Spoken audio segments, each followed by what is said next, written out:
Press the power button to turn on the projector.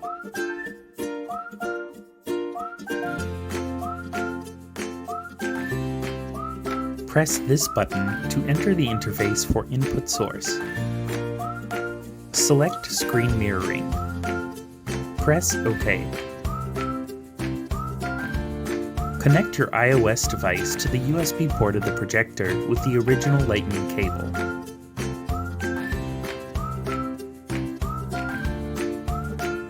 Plug the other end of the cable into the USB port on the projector.